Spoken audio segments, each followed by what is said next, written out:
The most beautiful chapters in our lives often begin with the words, "I deserve better." Have you ever felt invisible in your own home? That moment when your voice becomes background noise, your presence a mere shadow in the corner of a room you once filled with laughter? For Margaret Wilson, 67-year-old retired English professor with silver-streaked auburn hair and eyes that had witnessed 7 decades of life's unpredictable symphony, that feeling had become her daily companion. Before we continue with Margaret's story, if you're enjoying this journey of resilience and rediscovery, make sure to hit that subscribe button and turn on notifications. These stories of transformation might just be the inspiration you need today.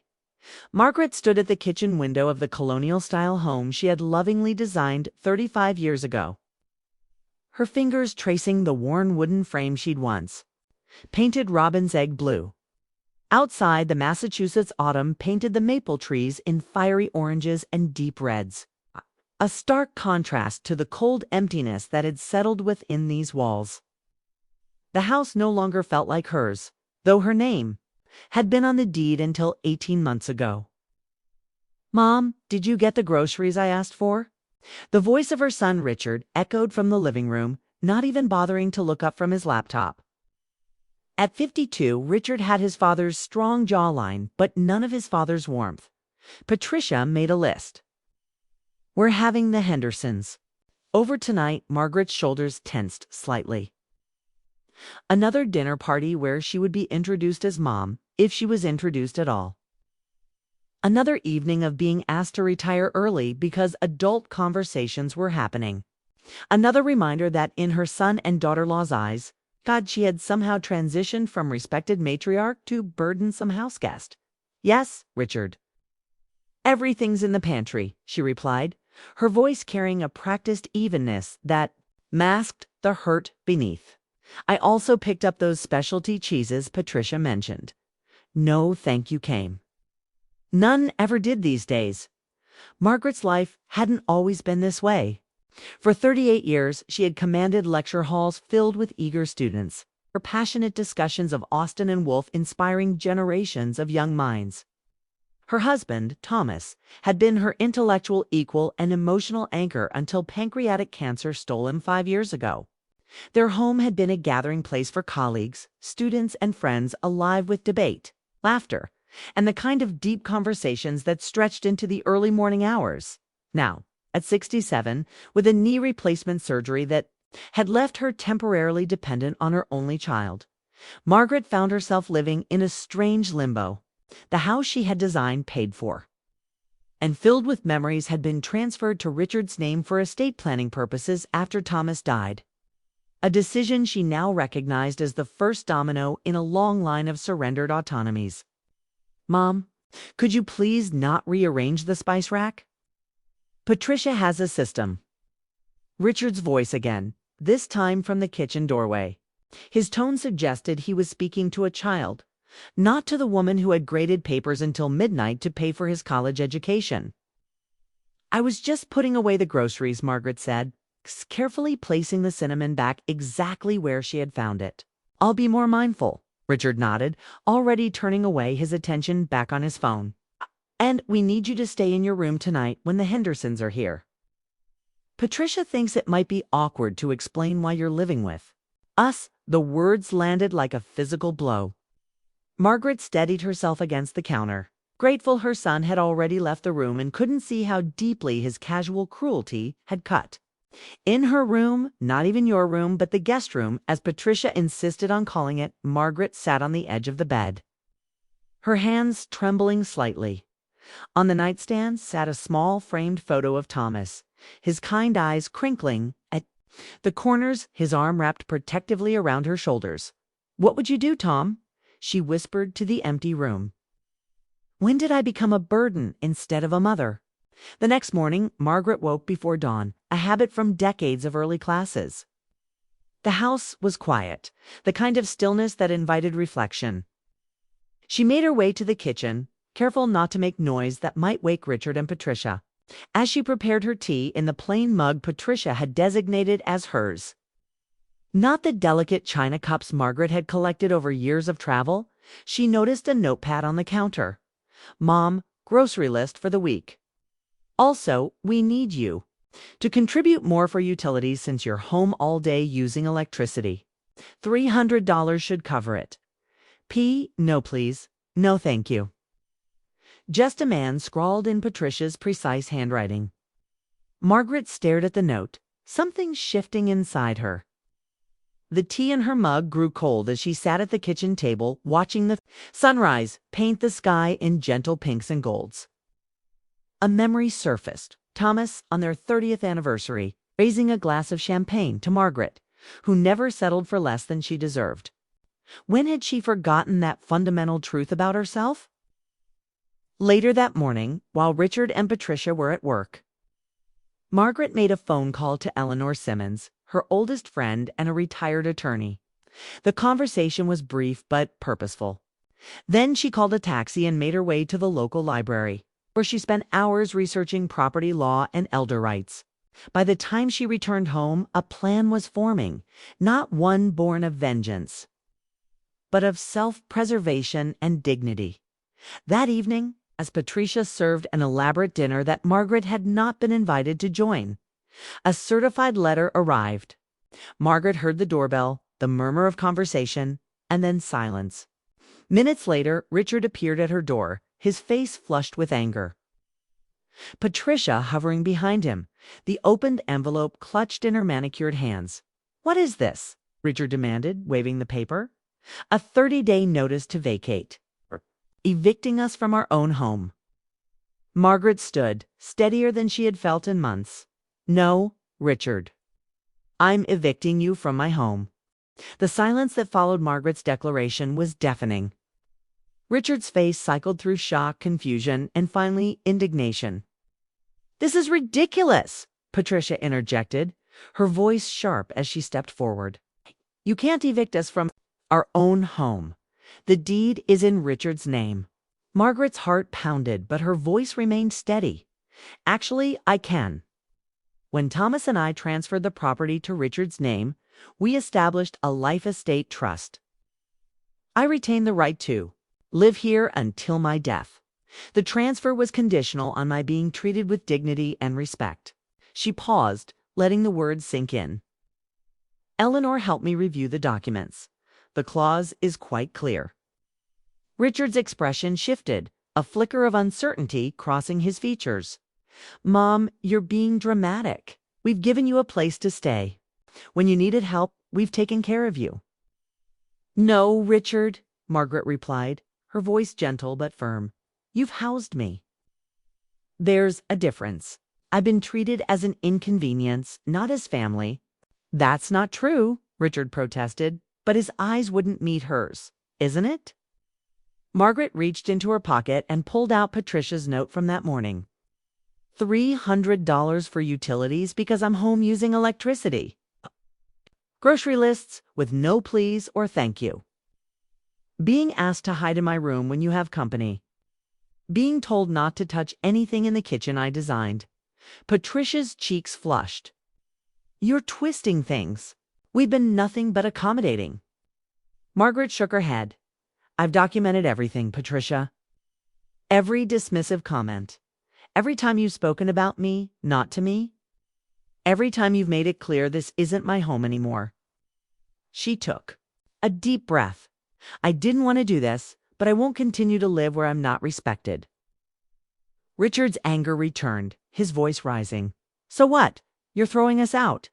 Where are we supposed to go? You have 30 days to find new accommodations?" Margaret replied calmly. "I've been more than fair." "Fair?" Patricia scoffed. "You're being vindictive because we asked you to contribute to household expenses." "No," Margaret said. "I'm reclaiming my dignity. There's a difference." That night, Margaret lay awake in the small guest room, listening to the muffled sounds of Richard and Patricia arguing downstairs. Doubt crept in. Was she being too harsh, too selfish? But then she remembered the countless small humiliations, the gradual erosion of her personhood in this house that still held Thomas's laugh in its walls. The next morning, Richa was waiting for her in the kitchen, his expression conciliatory. "Mom, let's talk about this reasonably." You don't really want to go through with this eviction, do you? I would tear the family apart. Margaret poured herself a cup of coffee, noting how Richard had made it exactly as she liked it the first. Thoughtful gesture in months. I don't want to tear anything apart, Richard. I want to be treated with respect in my own home. It's just been stressful, Richard offered. With Patricia's promotion and the renovations we've been planning, we didn't mean to make you feel unwelcome. Margaret studied her son's face, the boy she had raised, the man who had somehow forgotten the values she and Thomas had worked so hard to instill. I understand stress, Richard. What I don't understand is cruelty. That's not fair, Richard protested, isn't it? Margaret asked quietly, when was the last time you asked me how I was feeling? When was the last time you included me in a family? Dinner. When was the last time you treated me as something other than an obligation? Richard had no answer. Over the next few days, the atmosphere in the house shifted. Patricia avoided Margaret entirely, leaving for work early and returning late. Richard made awkward attempts at conversation, his manner reminiscent of a teenager trying to smooth over a broken curfew. Margaret maintained her routine, polite, but firm in her resolve. A week after delivering the notice, Margaret received a call from Eleanor. They've contacted a lawyer, Eleanor informed her. But our position is solid. The Life Estate Trust is ironclad, and we have documentation of their behavior. How are you holding up? Margaret gazed out the window at the garden she had once tended, with such care now neglected under Patricia's supervision. I'm surviving. It's not easy, but it's necessary. You're doing the right thing, Maggie, Eleanor assured her. Standing up for yourself isn't selfish, it's essential. That evening, Margaret found a formal letter slipped under her door, a counter-proposal from Richard and Patricia's attorney. They would acknowledge her right to live in the home if she would withdraw the eviction notice. They proposed a family agreement that would outline expectations for all parties. Margaret read the letter twice, noting the careful legal language that avoided any admission of wrongdoing. There was no apology, no recognition of how they had made her feel. Just a strategic retreat in the face of legal reality. She placed the letter on her nightstand next to Thomas's photo. What would you say, Tom? She whispered. She could almost hear his reply. Don't settle, Maggie. Not now. The next morning, Margaret called Eleanor again. I want to counter their offer, she said, but not with more legal threats. I want to sell the house. Eleanor's surprise was evident. Sell it. You sure? That house means everything to you. It did, Margaret acknowledged. But now it's filled with memories of being diminished. I want a fresh start. And I want to use the proceeds to secure my independence. With Eleanor's help, Margaret drafted a response. She would agree to withdraw the eviction notice if Richard and Patricia would consent to selling the house. With the proceeds divided according to the original ownership stake, 80% to Margaret, 20% to Richard, this was more than fair considering. She and Thomas had paid for the house in full before transferring the deed. When Richard received the counteroffer, his reaction was predictable. You want to sell our home? Where we've built our lives? Where we plan to raise children someday? Margaret met his gaze steadily. This was my home first, Richard. The home where I raised you.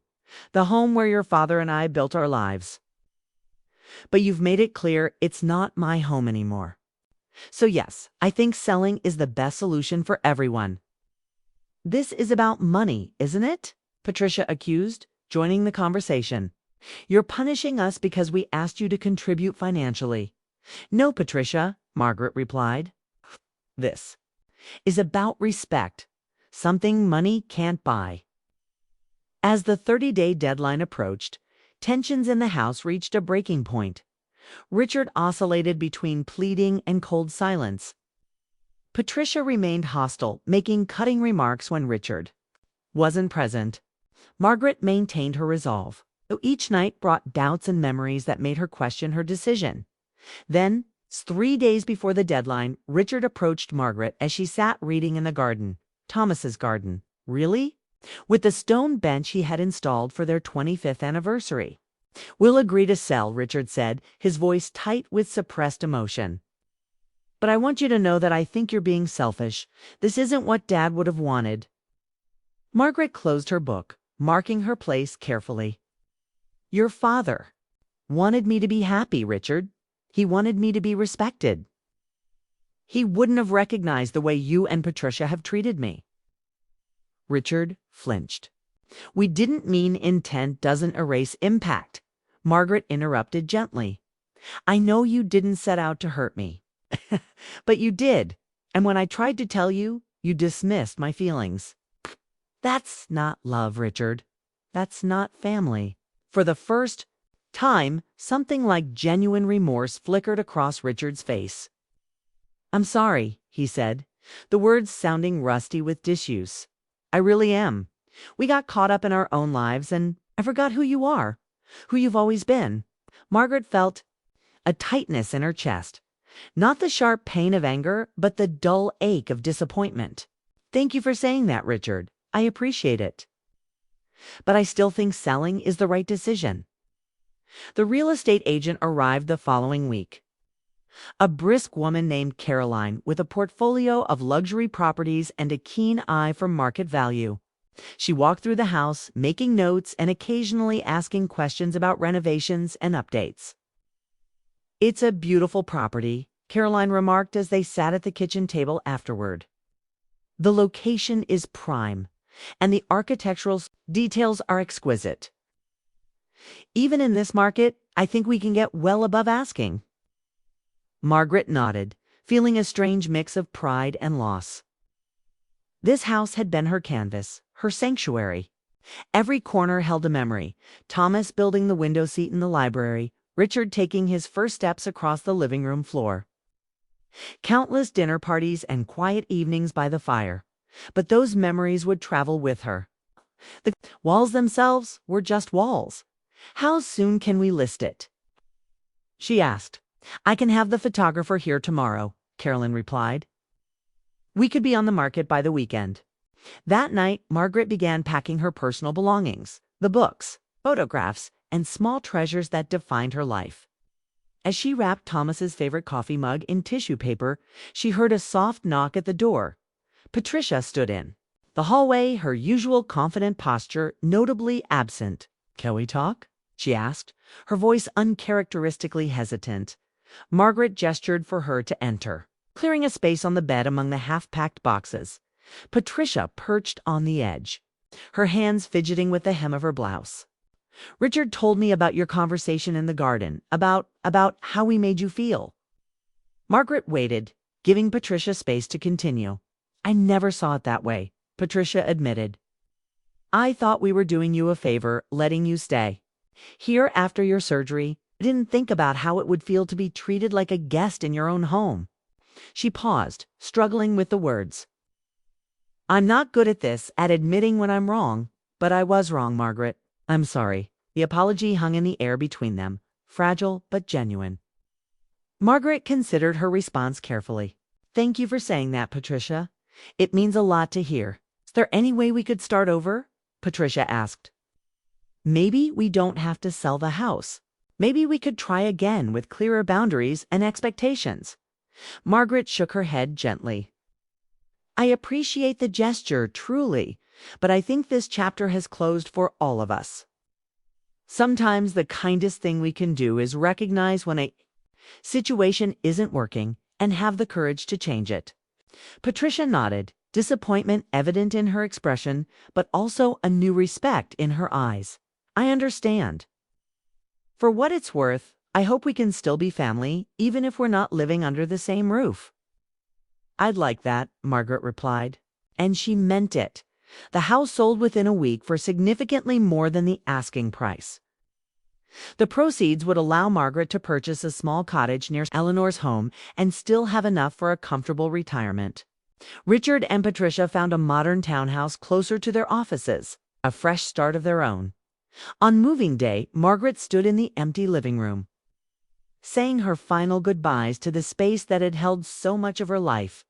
Richard appeared in the doorway, carrying the last of her boxes to the waiting car. Are you sure about this, Mom? he asked, a last attempt at changing her mind. Margaret smiled, a genuine smile that reached her eyes. I'm sure, Richard. This isn't an ending. It's a beginning. 6 months later, Margaret stood on the porch of her cottage, watching the autumn leaves dance across her small but meticulously maintained garden. The morning air was crisp, carrying the scent of wood smoke and the promise of the first frost. She wrapped her cardigan tighter around her shoulders, savoring the quiet moment before her day began. The cottage.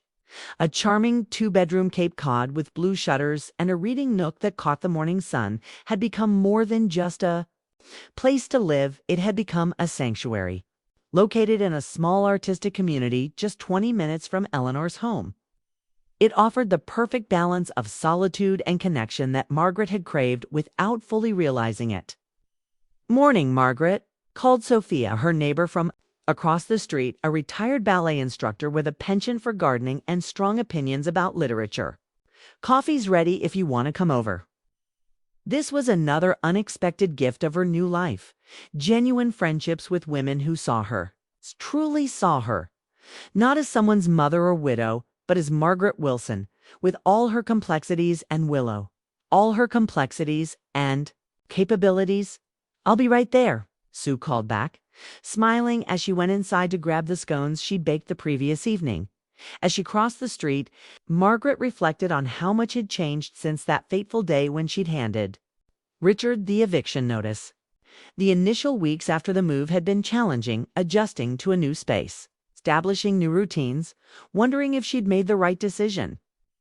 There had been moments of doubt, nights when she'd lain awake missing the familiar creaks and sounds of the old house, but gradually something remarkable had happened.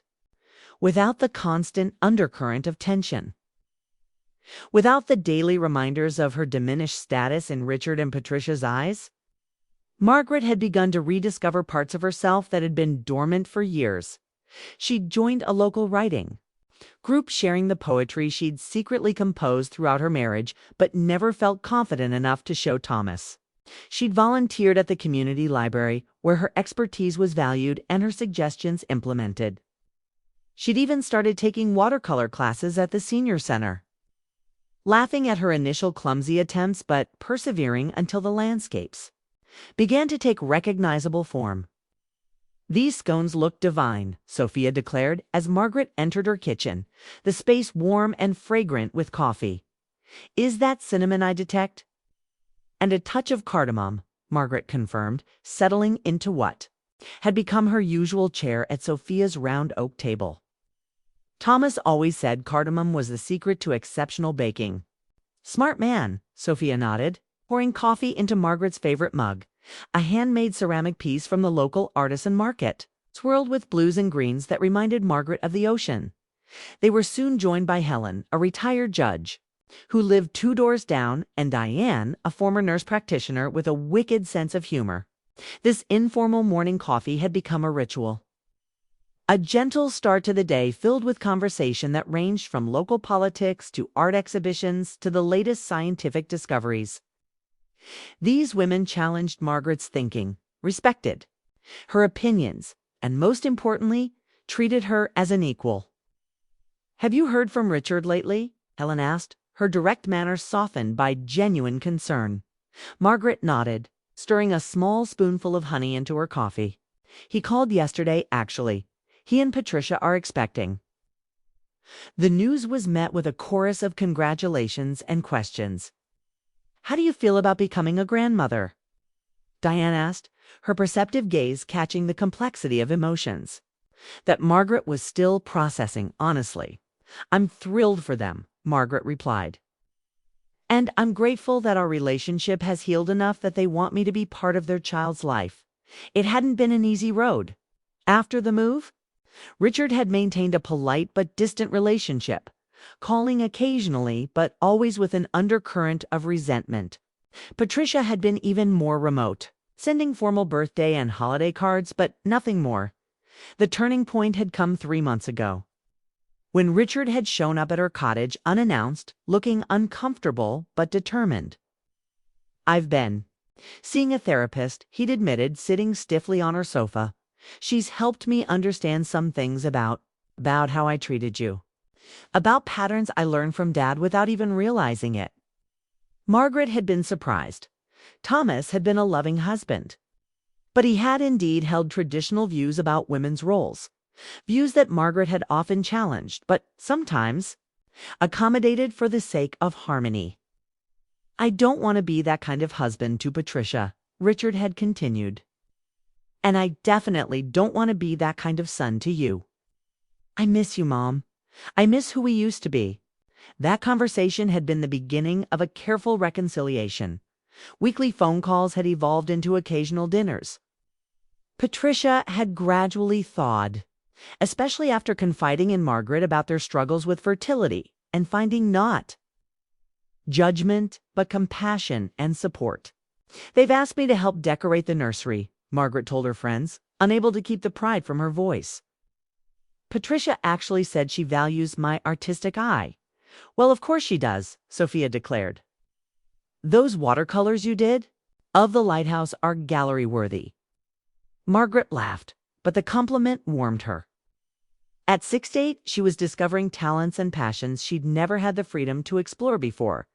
After coffee, Margaret returned home to prepare for her afternoon commitment, a meeting with her publisher.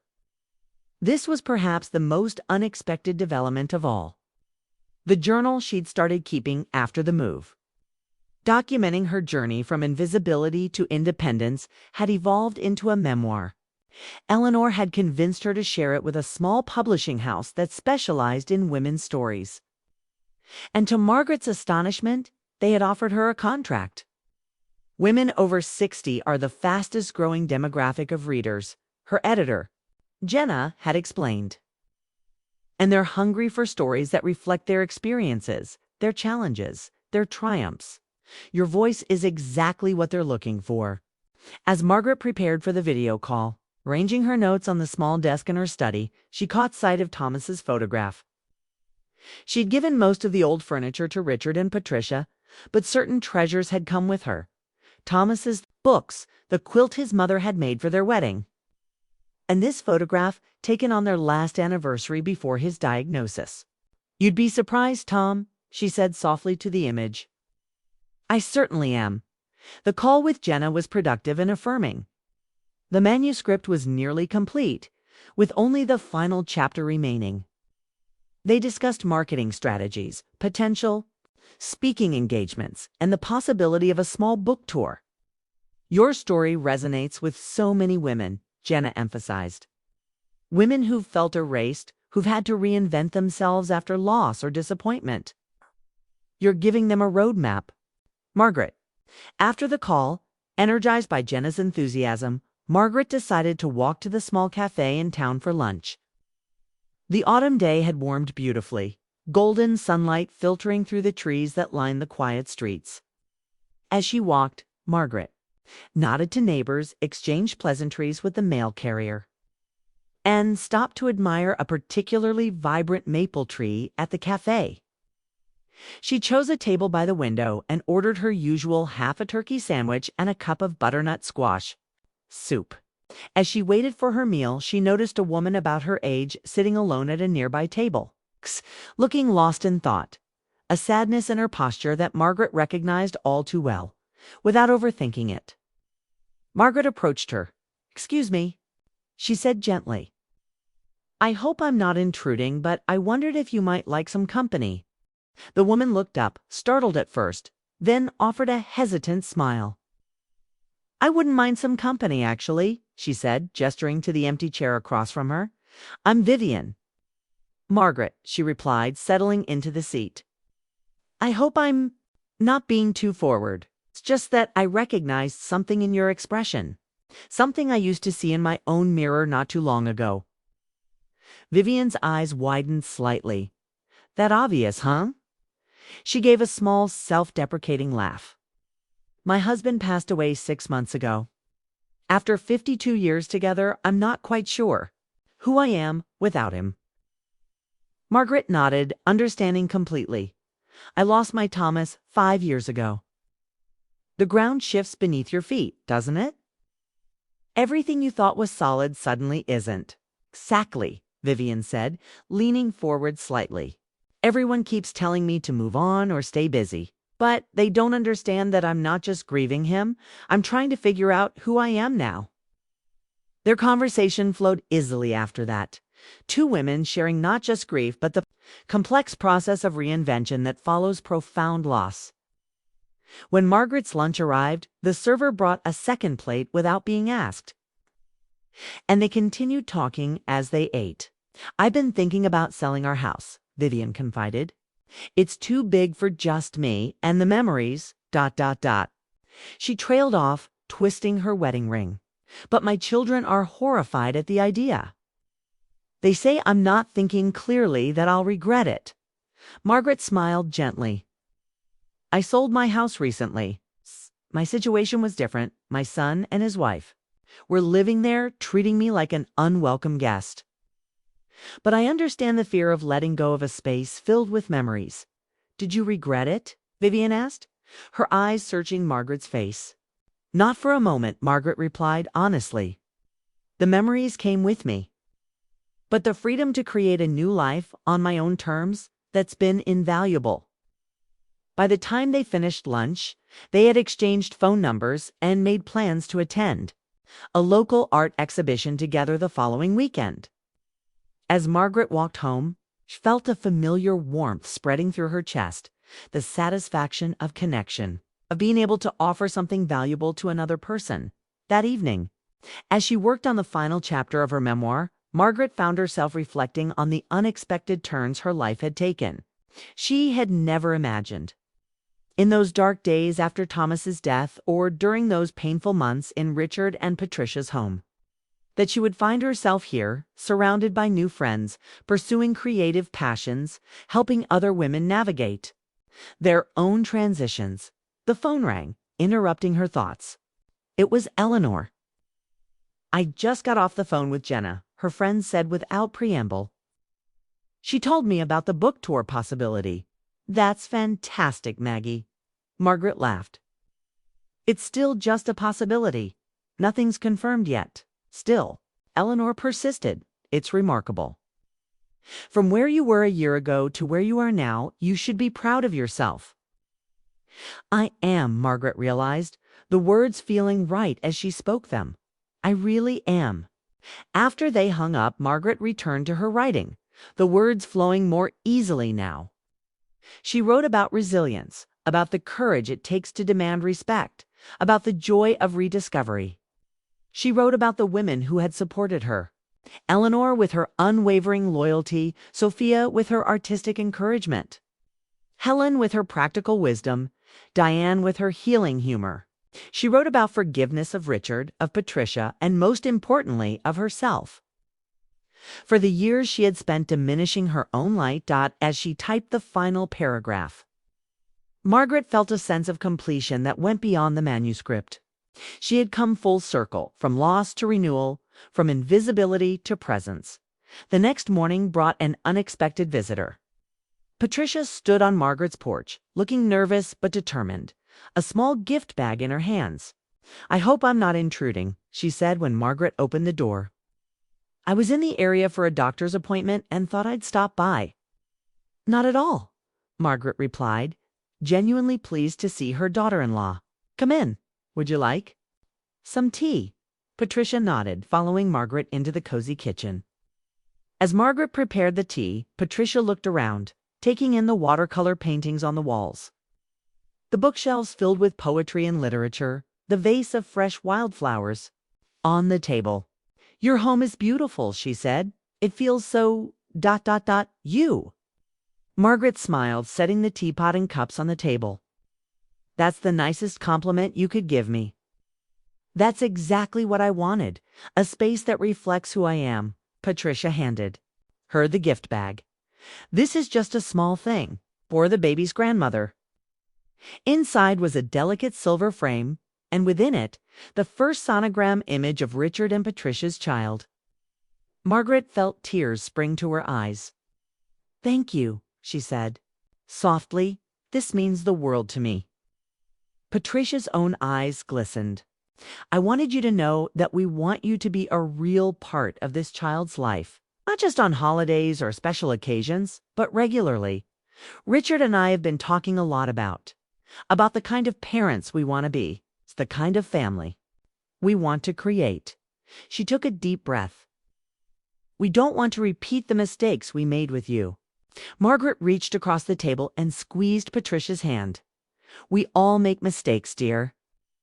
What matters is that we learn from them. They talked for over an hour about the pregnancy, about Patricia's fears and hopes for motherhood, about the nursery design they were considering. As Patricia was preparing to leave, she paused at the door.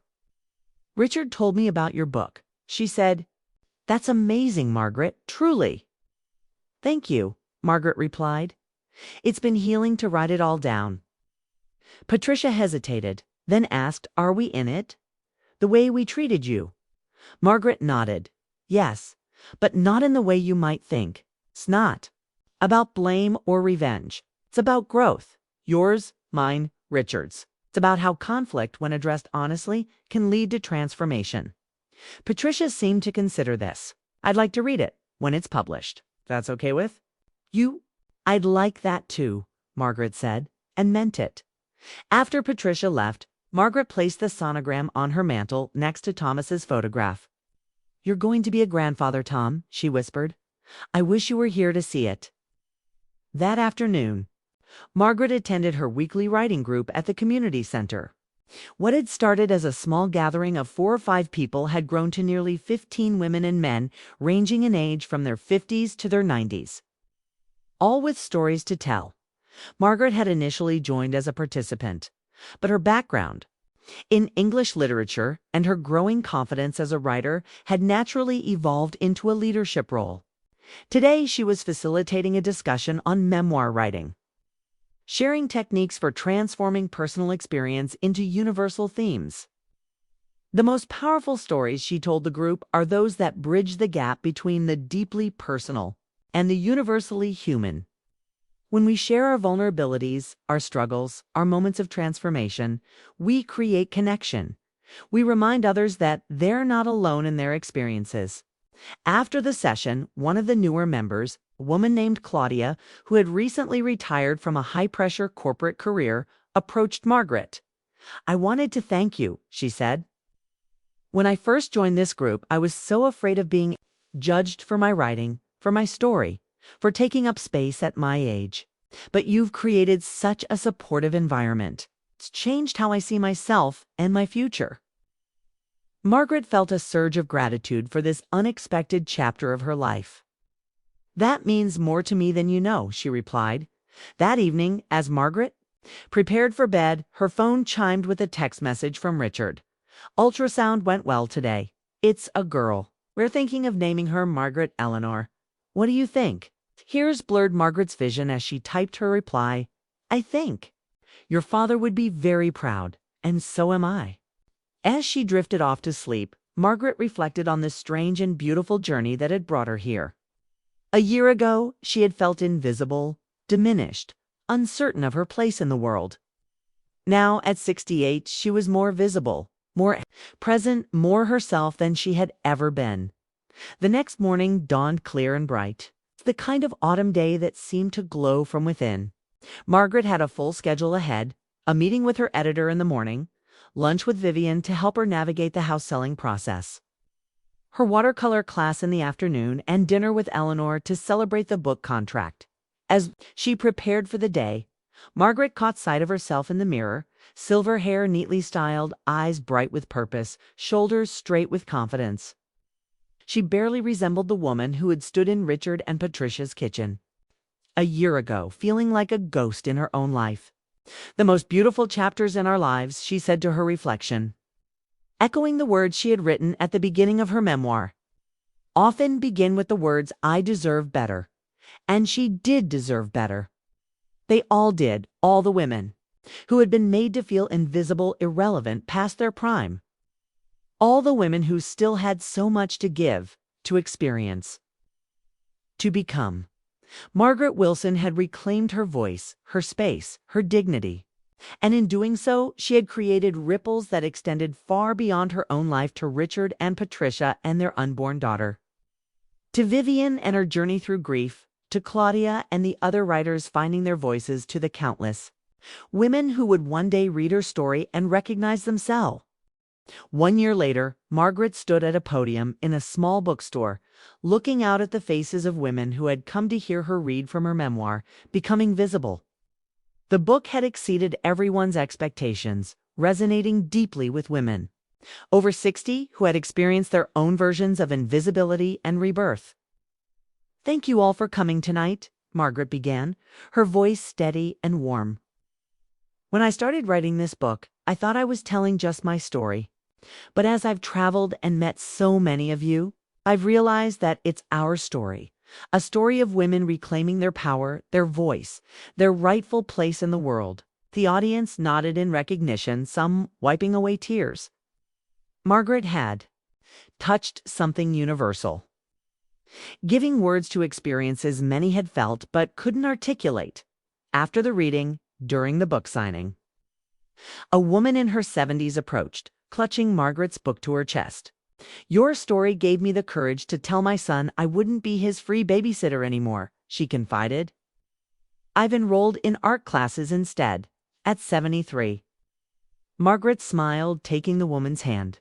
"Good for you. It's never too late to prioritize your own joy." That evening, as Margaret returned to her hotel room, she found a bouquet of lilies, her favorite, with a card from Richard, Prisha, and little Maggie, now 6 months old. "Proud of you, Mom. Always." Okay. Margaret touched the card gently, grateful for the journey that had brought her family back together. Not as they were before, but as something new and healthier.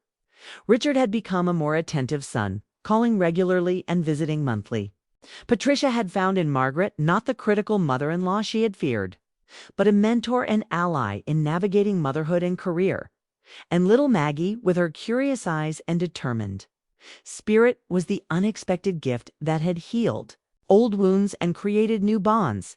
As Margaret prepared for bed, her phone chimed with messages from her writing group, congratulating her on the successful reading.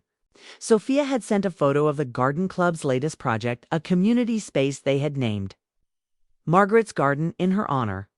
Tomorrow, she would fly home, back to her cottage, her friends. Her life built on her own terms at 16-9. Margaret Wilson had become not just visible, but influential, a beacon for other women finding their way through life's later chapters. "The most beautiful chapters in our lives often begin with the words, 'I deserve better,'" she had written. And now countless women were speaking those words, inspired by her courage to claim her own worth. If you've been moved by Margaret's journey, please hit that subscribe button and share this video with someone who might need to hear this message of hope and transformation. Remember, it's never too late to become visible, to reclaim your voice, to create a life that honors your true self. 2 years after Margaret's journey began, she sat in her garden on a perfect spring morning, a cup of tea warming her hands. At 70, she had found a rhythm to her days that felt both purposeful and peaceful. Her memoir had gone into its third printing, and the speaking engagements that had once terrified her now energized her. But perhaps the most meaningful development was the Becoming Visible workshops she now facilitated at senior centers across the state. Twice a month, Margaret would gather with women in their 60s, 70s, and 80s, creating safe spaces for them to share their stories, reclaim their voices, and envision new possibilities for their lives. "You've changed so many lives," Eleanor had told her recently, "including your own." It was true.